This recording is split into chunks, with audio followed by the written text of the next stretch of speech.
Hi, welcome back to another episode of Heather Mac Reacts to Reality TV.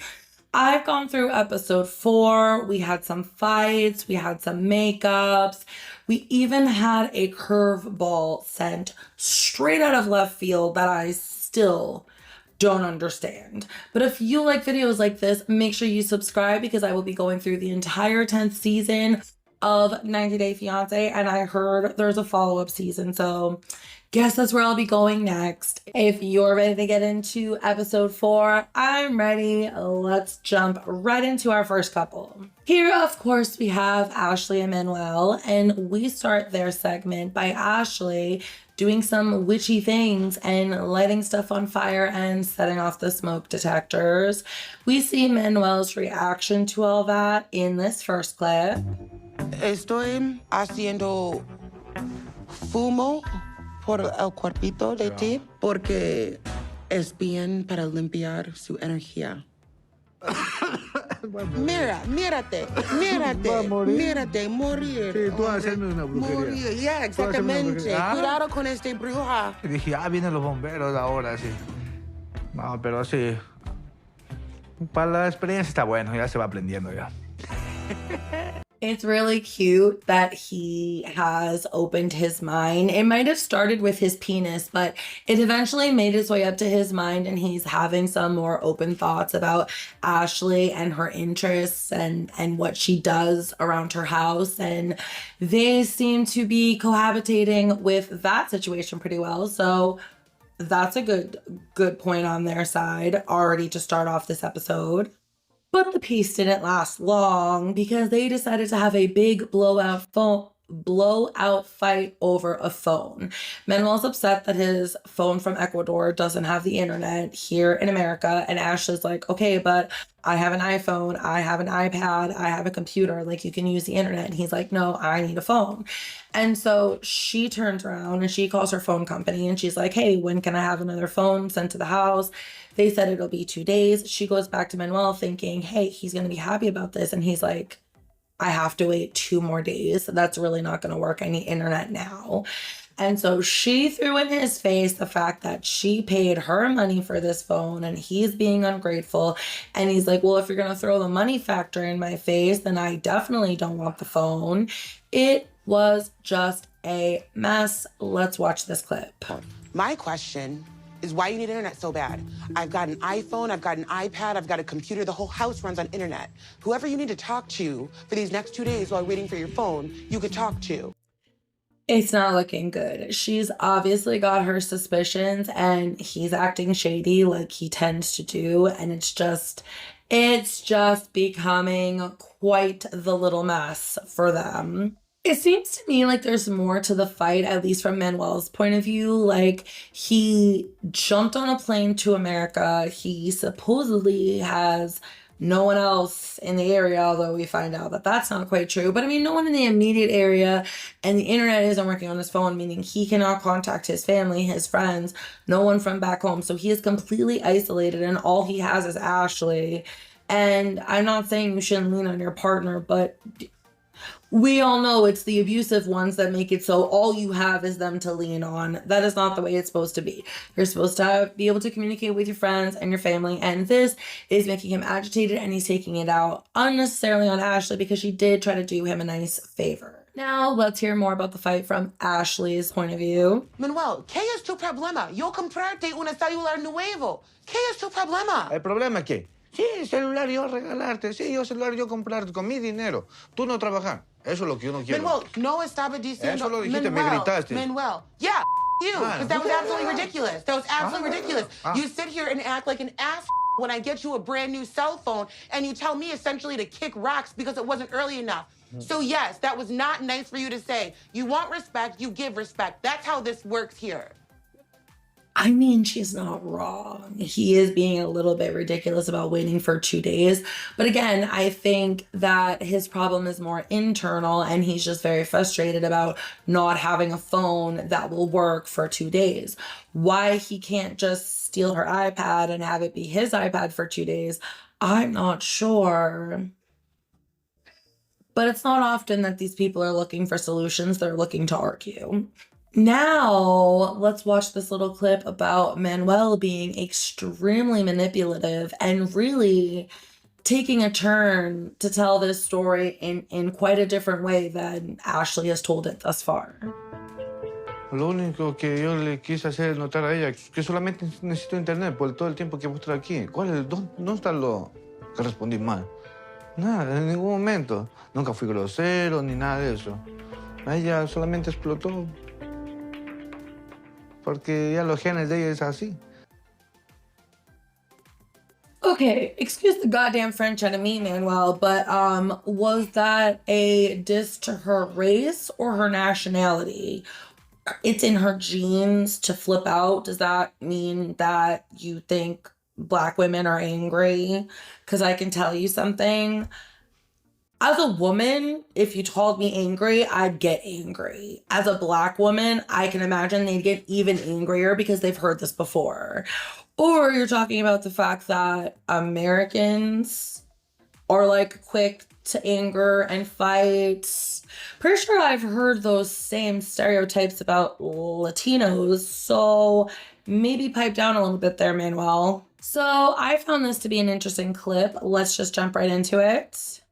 Why is it so important for you to get internet on your phone specifically? Do you think he was like, I don't know. What were you gonna say? Say it. Say it. That just makes me nervous. Is he like planning something with his family? I'd be a fool to not think about the fact that Manuel might be coming here on my back so he could meet up with his family. And leave you? And leave me. I would be a fool to not think about that. He has family in New York City. He has family in Newark. Does that worry you? It didn't until his people started calling so aggressively. Interesting that he has all this family really close by and he gets to America and now all of a sudden they're ringing her phone off the hook. I can understand why that's a little bit sus. For sure. So after this, they decide to call this cousin, her name is Mercy, and find out why she is calling over and over and over and over again. And Ashley, inserts herself into this video conversation. But I mean, things seem to just be above board. The cousin was nervous because she heard that he was traveling or I don't know, I guess she had sent him a message and he hadn't responded in a couple days. And so she was nervous. And then she found out he was with her. So he started calling her and it seemed pretty innocent. Ashley seemed to accept the cousin's explanation pretty well. And then Ashley left them to continue their conversation. And it seems like that at least has been put to bed. However, I'd just like to show you this one last clip of Ashley and let me know what you think. And it makes me wonder whether or not he's using me for a green card. It does. The way I see it is if Manuel ever wanted to leave and take a bus to New York, he could. He could bounce out. He'd eat. He'd figure it out. That's what it sounds like with the amount of family he has just 5 hours away from me. Okay, Ashley, do you want him to be stranded with you with no other option than to be with you? Do you think that's the only way that you can keep him in your clutches? Because I promise you, you're not going to want him if you have to hold on to him so tightly. If Manuel's just here for a green card and he dips, well, then you know that he wasn't the one for you. And sure, will you be heartbroken? But you'd also be heartbroken if y'all just broke up and you never gave it that last try. Just let it fly, let it flow. And if he doesn't pull through, then you know what kind of guy he was. I would like to leave you with one little tidbit of information about Ashley and Manuel before we get on to couple number 2. And that is they're only 5 days into their 90 days. Yikes. Now we're going to get into Jasmine and Gino. It's the next day and Gino is still not talking to Jasmine. And we have a clip here of Jasmine actually admitting that what she did was selfish. Let's watch that immediately. I know that he's mad, he's disappointed because he told me that I am selfish. Coco, do you miss Panama and your aunties? You're gonna call home, okay? And maybe he's right. What I did was very selfish on my part. I mean, it's fair. She can't take the butt plant and plant the butt plant implants. She can't take the butt implants out of her ass and hand them back to the doctor and be like, can I have my $90,000 back, or however much she spent on that fucking procedure. However, I mean, girl, that makes it even worse that you can't take it back. Here's what Gino has to say about the whole situation. I'm really disappointed and angry with Jasmine right now. I sent her $4,000 to buy a wedding dress, and she comes back and tells me she got butt implants with the money I sent her. I feel really betrayed by Jasmine. To me, she's like thinking of herself, and the wedding doesn't matter to her. And she lied to me about it. What else is she lying to me about? Fair questions, Gino, fair questions, and I don't blame you for asking them. After this, we cut to Jasmine, who has called her sister, and the sister said, the kids miss you and they want to video chat, and I'm just asking, why has she not video chatted her kids in the week that she's been in Michigan? Does that make any damn sense to you? The time zones can't be that off. It's not like they're on the other side of the world. Y'all were in South America. What are you, a couple hours ahead? You can make do. And in this episode, we get to find out that Jasmine is keeping another secret from Gino. Let's play that clip. One of the things that I feel the most guilty about is me accepting $2,000 from my ex, Dan, as a loan that then became a gift to get my butt implant. Gino doesn't like Dan, doesn't trust on him, doesn't want him close to me as a friend or anything. So, you accept money from the man that your fiance doesn't trust and the one that you used to fuck to buy you a new butt. Does that not seem inappropriate to you at all, Jasmine? Like, even in the slightest? Like, you're just so concerned with what you want that you can't stop and say, wow, this is inappropriate. She has decided to keep this secret a little while longer, and I really can't blame her. They have enough secrets that they need to overcome now, and that one is just going to muddy the waters. Let's get over this. Let's build up your relationship and your trust a little bit more, and then you can be like, okay, I need to come fully clean. That would be my recommendation as well. Now we get to see Gino's point of view again. Let's see what he has to say. And you lied to me about it. I feel really betrayed by Jasmine. For the last year and a half, I've been busting my ass to save money to buy a dress, and she spends it on butt implants for herself. I mean, when is she gonna do something for us? I mean, valid questions. It seems to have been such a selfish thing to spend this money on when Gino had worked so hard for that money to go to something else that was also for you, but in a different way. Here we get a little bit more of an explanation from Jasmine about why she did what she did. So let's watch that clip. I don't see myself the way you see me. I have always dealt with this problem. Like, I am very insecure when it comes to my body. I'm sorry for being like this. I wanted to look so pretty for you, baby. Like, I work so hard at the gym. I'm eating healthy all the time. You know, but the reflection that I see in the mirror doesn't match, you know, the reality. Like, I don't see myself like a pretty woman. I'm highly insecure, and I was so scared. Like, now that I got so skinny, Baby, and I lost my ass, you wouldn't love me. It sounds like such a vain and superficial reason to be this upset, but you just have to like give her a little bit grace, because looks and vanity really does mean a lot to Jasmine. So this really must have been something that wore on her. Like, it's very clear to me that she thinks the number one thing she has to offer is her looks. And if her looks aren't up to par, then she has nothing to offer men. And that's just really sad. Now we get even more depth about Jasmine and her looks and all the reasons why she's losing her freaking marbles over here. Because I struggle with alopecia. I've been more than 15 years wearing wigs and hair extensions, and I'm very insecure about my hair. It means a lot having Gino complimenting my hair and telling me how beautiful I look. It really just helps with my self-esteem a lot.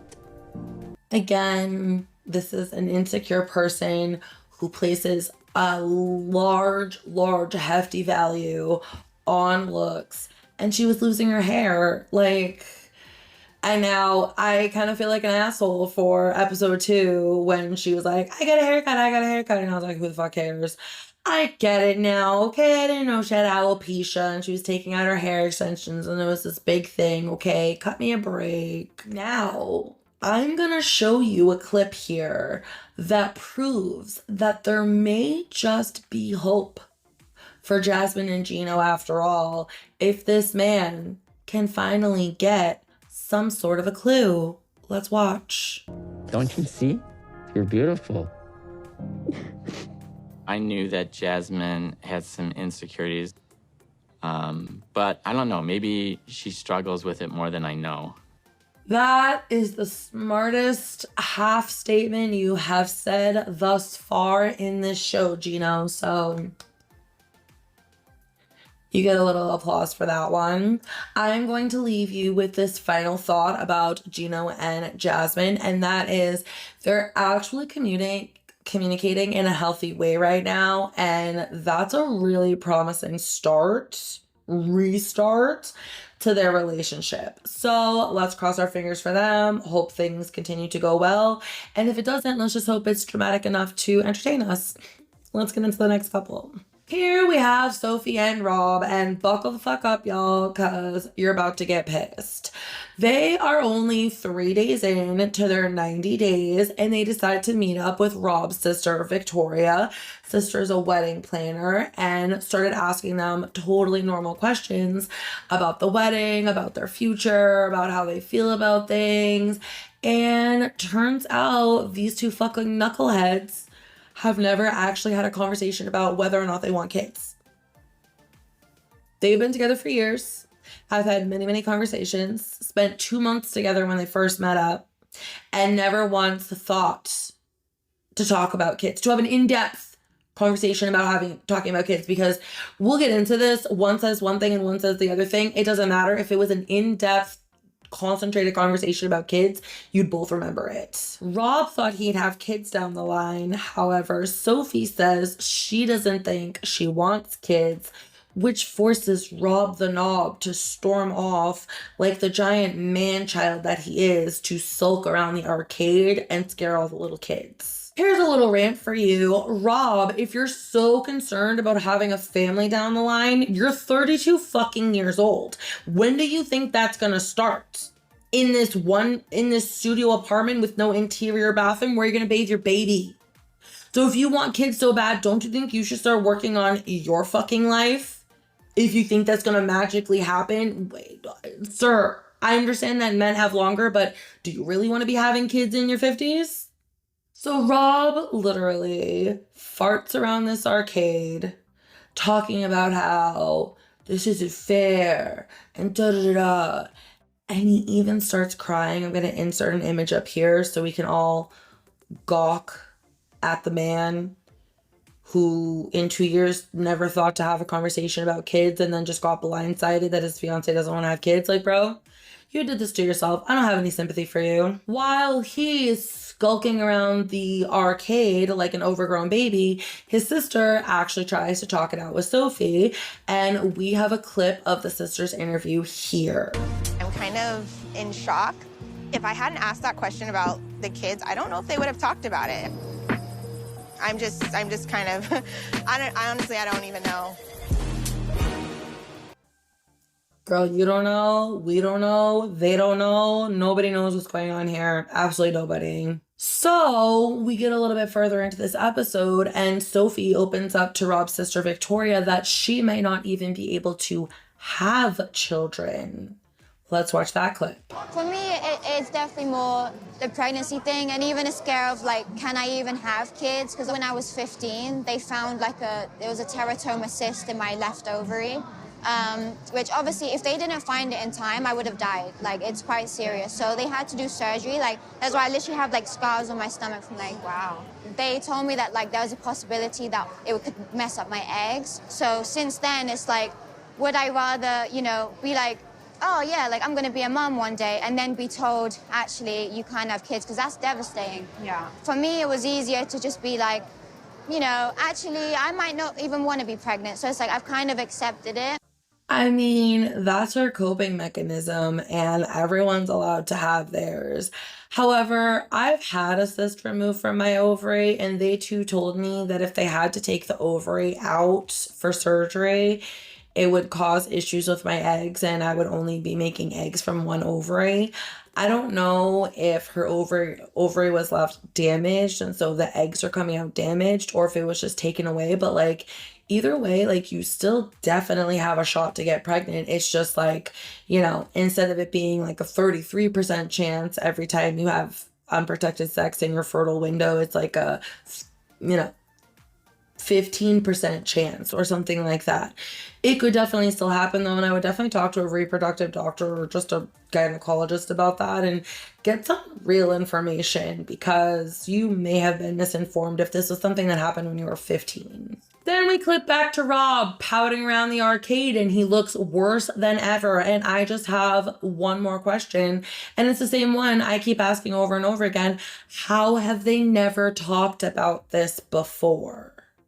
How has this never come up? I don't understand. Rob is claiming that he's talked about his kids' names before, and so Sophie should have known that that meant he wanted kids, and she should have brought it up then that she doesn't want kids.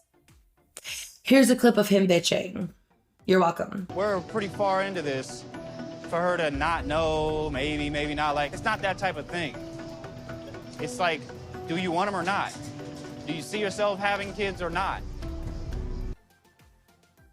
He is such a fucking brat. How is he 32 years old and he's still such an impatient little baby brat about everything? I cannot stand this man. And really, he's like, how do you not know if you want to have kids? You either do or you don't. Bro, you're 32 and she's 23. Maybe that's why she's not sure if she wants to have kids yet, because she's 10 years younger than you. Have you thought about that? 32, you're in a much better position and probably in a much better headspace to have children. You're not in a good headspace to ever have children, Rob the Knob. But an average 32-year-old may have a better headspace to have children. A 23-year-old is really just like trying to start their life and like their career and shit. So give her a break in that aspect. Here is Sophie's side of the story concerning whether they talked about kids before or not. Let's watch that. Who really wants kids? I just feel like that would be the first thing you'd kind of wonder, like, is everything okay there? And when we both ask about each other's future, it's the same thing. Me and him living inland with animals. Never one of us has mentioned with a couple kids, like usually that's, you know, genuinely in the conversation. Not once has he ever mentioned kids. Not one time in this whole 3 years. So for 3 years, she has never heard him bring up kids, and his story is he mentioned kids' names once. I just want to believe her. He seems to be reactive and defensive, and she seems to be like, bro, what's good? Like, what is all this? And like, her attitude toward this fight just makes me want to believe her more. You guys let me know in the comments. Do you believe that Rob has brought up children, or do you believe Sophie that they really haven't talked about it before? I'm sort of getting to the point where I'm wondering if Rob the Knob is starting all these little fights that turn into big fights, and him being a complete douchebag because he's trying to get out of this relationship. Like, he doesn't want the burden of having to take care of Sophie in America when he could be out there like playing the field, or, which I'm sure he has been this whole time. I'm sure while she's been in England and they haven't seen each other for months and months and months and months, and he was definitely hooking up with girls here and there. That's just my opinion, but anyway, I just wonder if he's looking for a backdoor out of this relationship, and that's why he keeps getting mad about this shit. Like, she came up to talk to him and he literally said, just leave me alone for a while. I'm in a very long-term relationship. Me and my husband are going to be celebrating 19 years together in October. And we have never said, just leave me alone. It's always, can I have a minute? Or I need a minute, or I'm gonna take a break, or can you just please stop talking for a minute? It's never leave me alone. Those are just like not nice words that you say to someone that you claim to love. And someone that you claim to want to carry your children one day, just leave me alone. Bitch. The sister tries to talk to him, but they just go around and around in circles because he's a huge brat and a knob and doesn't ever want to admit if he's wrong about any little tiny itsy bitsy thing. Sister alludes to Sophie's medical issues with her pregnancy, but says he really needs to talk to her, but it really doesn't seem that he cares. Last, I'm going to leave you with this sad clip of Sophie and how she's feeling. Understand my personal reasons as to why I don't want children. And I just want him to, I guess, just listen to me and give me the time I need and understand where I'm coming from. But it just feels like he hates me right now and he doesn't really care what I have to say. Imagine coming all the way from another country and coming to this dude's country to spend time with him and feeling like he hates you. Can you just imagine how awful that must feel all the time, to feel like he hates you? Fuck Rob the Knob, man. I'm so sick of him. Anyway, let me know what y'all think about that hot mess in the comments, and let's get on to couple number 4. Okay, y'all, we're back to Nicole and Igor, and they're in Moldova together, and it's nothing but fucking drama. Let's get into it. They got to Igor's place, and he shows off the adorable welcome mat, but she doesn't react the way I would have reacted or the way I would expect her to react. So let's just watch that clip and you can tell me your thoughts. Our special adventure starts with my new carpet. I want you to make first step in our happiness. Okay. Step and welcome. Like, she doesn't say thank you. She doesn't say, aw. She doesn't say, this is adorable. She doesn't say, like, thank you for getting a welcome mat in my English language in your non-English speaking country. Like, how did you do that? Nothing of the above. She's just like, let's look at the apartment now. Let's inspect it. Let's see where all my money is gone. I'm thinking neither one of them have the greatest intentions in mind. They start to do a tour of his apartment, and I didn't understand the importance at first until, like I just said, she funded a lot of his apartment. Case in point, he did an entire bathroom renovation on her dime. She very much wanted to see where her money had gone to, and she was happy to see that he had actually done what he said he was going to do with the money. And it's just like, dude, if you have to wonder so much when you lend out money, then just don't lend out money. Next, they finally reach the bedroom on the tour, and poor Nicole is trying so hard. It's making my stomach cramp. Let's watch it. We can go here. What happens? And this is my bed. This is my bed. Our bed. Oh, okay, it's our bed now. You can put the light on. Cute. Yeah. All right, I gotta unpack. Oh, just I need to take a break. By the way, this bed feels like so comfortable. I love it. Yeah. It's nice. Trying so hard. Like, girl, time and place. Like, I don't know, if I hadn't seen my husband for 9 months, I still don't think the first thing I would do is hop on his dick. Like, I'd hug him a lot and kiss him a lot and cuddle with him a lot. Like, there'd be a lot of things that I miss. And if he was showing me around his new apartment, after fucking flying all the way to Moldova, I'm not gonna be like, please put your pee in my V. No, I'm gonna say, please, can I have a nap? Please, can I have a shower? Can I have a real meal? Like, girl, just calm down. It's awkward. Calm down. But she doesn't calm down, and she does it again. So let's watch that. Gonna give me a shower? Or what? Are you gonna shower me? I don't know. See, that clip was so chopped up and weird that you know more happened and more went into it, but TLC cut it out to make it look the way it looks. So the way it looks is Igor's being hesitant to being intimate with her, and that might not actually be the case depending on what the raw footage actually looked like. So TLC, I see you. So they wake up the next morning, no one had sex, everyone passed out at like 7 p.m. and slept through the night, and they both seem to have agreed to that, but it doesn't seem like Nicole is happy with that. Next we see them just tit for tatting, and I don't know why it just seems like Nicole wants to be argumentative. Maybe she's seeing a side of him and she keeps saying like all you want to do is joke, and like maybe this is just like years and years of pent up frustrations that are just coming out now, but it sort of seems like he does the smallest things and she just flips out. So let's watch that. You want no makeup, you want natural, go date a Russian girl.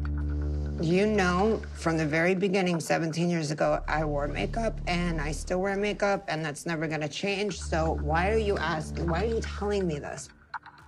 It's like he wants to mold me or to conform me into this person that I'm not. Justin changed his whole character when he found out that I was trans. Like, literally changed to someone very macho. Like, trying to make me submissive, it makes me upset. How funny, y'all, that Nicole doesn't want to be molded into what Justin wants, but Nicole renamed Igor to a name that she wants. Little bit hypocritical, don't you think, Nicole? Overall, things are just not looking good for them, and honestly, it doesn't get any better as we go. Next, Igor brings her to a park, which seems to be populated by a bunch of other couples, you know, riding bikes, sitting, reading books, having picnics and stuff, and he brings puzzles for them to do, which she's not a fan of. Let's watch that clip. Justin likes chess, so I don't find it odd that he likes puzzles, I guess. I think I deserve a little bit more. I would have probably liked a picnic with some wine. I deserve a little bit more. Is that because you fund his life, Nicole? So you think you're deserving of him spending extra money on you on a date? Like you deserve wine and a picnic? Is that what you would like or what you think you deserve? Because deserve is such an icky kind of word to me when used when talking about dates. So yeah, not really sure about that clip, but it's leaving an icky feeling in my stomach, just like the next one does. This is Nicole acting desperate and awkward for 30 seconds. Buckle up, y'all. Okay, what other games are we gonna play? Hide the hot dog? In our hard relationship. Let's go work on a relationship, honey. Let's go to the house. I can sleep again. Yeah? I can sleep again. No, you're not sleeping, honey. Let's go make baby. Okay. We gotta go work on a relationship.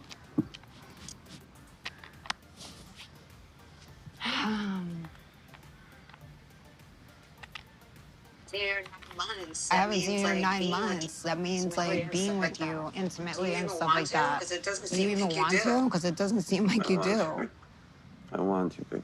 So he does seem hesitant and I'm not sure why, but at the same time, Nicole, you were in the middle of a public park. He's trying to take you on a nice date. Can you put your hormones in a back pocket for 5 minutes and quit asking him to go make a baby?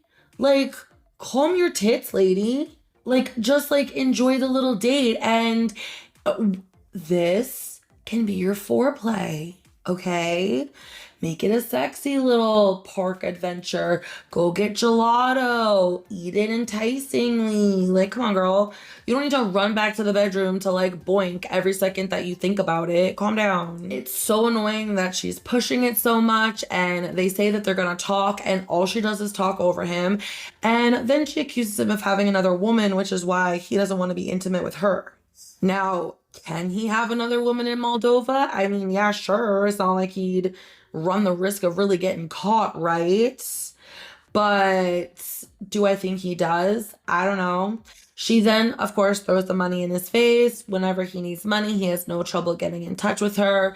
But he is, not here physically when it's time for intimacy. Ultimately, she gives him a 48-hour ultimatum, and this is what she has to say about that. Being here in the moment and speaking to him in person and seeing that it's like reality is hitting me in my face. Like, oh my God, he really is cold to me.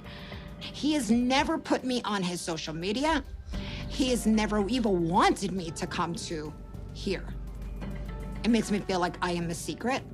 It makes me feel like he's ashamed of me. It makes me feel so many feelings that I should not feel. And I don't deserve that. I deserve more. In my opinion, that's an excellent place for you to say that you deserve more, because you do. You deserve the intimacy, you deserve to feel loved and cherished and taken care of. And it seems Igor's maybe not at that place yet, or never going to get to that place. But I can't help but think at the heart of this, she just seemed to be making a big deal about little things throughout this entire episode. And it's like, either one of two things. Either there's more to this and there's more behaviors that she has seen over and over and over and over and over and over and over again, and she's absolutely fucking sick of it and we haven't seen all that. Or she is really actually being over dramatic about this and maybe overly sensitive about what she feels as rejection, and they just need to start communicating a little bit more and maybe finally have sex. So we are done with that couple, and I am here to toss you our curveball. We have a fifth couple. Tell me why TLC decided to wait until the fourth freaking episode to give us a fifth couple, but here they are. We have Devin, 24, from Arkansas, and Nick, 31, from Korea. They met in Australia, and while they were there, they dated for about 2 years before she came home to the US. They haven't seen each other in almost 2 years, but he has applied for a K-1 visa for him to come to America. In the meantime, she is coming to Korea to meet his parents and get their approval before they get married. They also call each other Monkey and Piggy, and I'm not sure I would be okay with either of those nicknames. According to him, he wants to redo their proposal. Let's see what that clip has to say. I wanna propose properly. But in Korea, we need permission, approval from our family and parents before I get married. I believe my parents will measure Devin against typical Korean girls. They have a specific standard, like as a daughter-in-law, they have to do this, do that. So I'm nervous. Have you prepped your fiance? Have you let her know about your culture and what your family will be expecting? Or is she just getting thrown to the lions with a blindfold on? That's my question, Nick. And it's wild to me that at 31, if his parents don't approve of her, they will not get married. He said they can't get married. I mean, I understand, like, listening to your parents, and, like, if, like, your whole family hates a guy, like, you should probably look at him a little bit more carefully because they usually have their best interests in mind. But, like, he said the parents are going to be stacking her up to other Korean girls. She's not a Korean girl, so she's not going to stack up against Korean girls. So what does that mean? I just have questions. I also have questions about Nick and his attitude toward Devin and their bed. Let's just watch the clip. I'm pretty sure she's gonna have jet lag, but I don't care. Tonight I'm gonna break the bed for sure. That's just so loving and comforting. You know, you haven't seen your fiance in 2 years and you just spent so many hours, probably like a full day traveling to come see him. And he doesn't care that you're tired and jet lagged. He is going to fuck you until he breaks the bed. All the sweet nothings that must come out of his mouth. I bet the pillow talk is just out of this world. Blech. He doesn't bring flowers to the airport. He brings a stuffy. Now, is that her type of thing? We don't really know. We don't really get a whole bunch of Devin in this video. But that could either be like a great gift for a specific person or you're an idiot. Lastly, I will say that Nick did cry when we were reunited, which gives him a couple extra points in my book, but that break the bed comment like really tanked his score for this episode. Anyway, that's all I have to say about all 5 couples. And now I'm here to give them survival ratings. First, we're going to start with Ashley and Manuel, and I have given them a 3 for this episode. He's being a little sketchy and she's being a little controlling. So they need to get that shit together if they're gonna make it. Couple number 2, Jasmine and Gino, their score has risen to a 6. They have both come clean almost fully and apologized and seem to be communicating in a healthy way for a change. If they can continue on this path, they may have a shot. Next couple is Sophie and Rob, and they get a big fat fucking 0 because he's an idiot and I can't stand him. I cannot wait until Sophie cuts her losses, moves the fuck back to her nice place in London where she can go to the bathroom in the privacy of her own home. Next, we have Nicole and Igor, and they are getting a 2 this time. I don't know what's really going on between them, but we need to figure it out because I'm sick of hearing Nicole complain about sex. Just fuck her already, please. These were the notes that I wrote for myself. I just thought I'd share them with you. Last but not least, I'm giving Devin and Nick a 5. It's a middle of the road score because I don't know much about them and I'm not willing to make too many assumptions yet, except that he's a little fucking creepy. I hoped you enjoyed this recap of 90 Day Fiancé Season 10, Episode 4. If you enjoy these videos and haven't watched the rest of them, I will link the playlist right up here for you. Also, please don't forget to subscribe, and I'll see you in my next video. Bye!